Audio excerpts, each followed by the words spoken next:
பொதுக்கால 14ஆம் செவ்வாய். இஸ்ரேலில் இப்படி ஒருபோதும் கண்டதில்லை. இவன் பேய்களின் தலைவனைக் கொண்டு பேய் ஓட்டுகிறான்.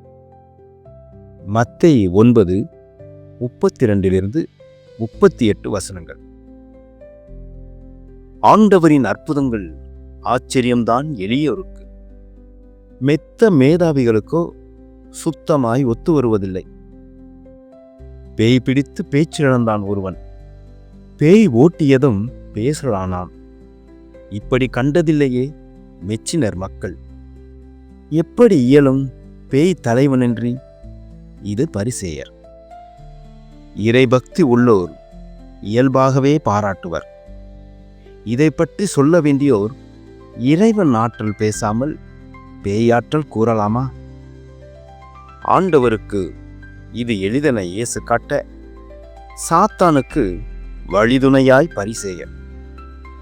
சின்ன சின்ன அற்புதங்கள் வாழ்வில் உண்டு. யார் பக்கம் நாம்?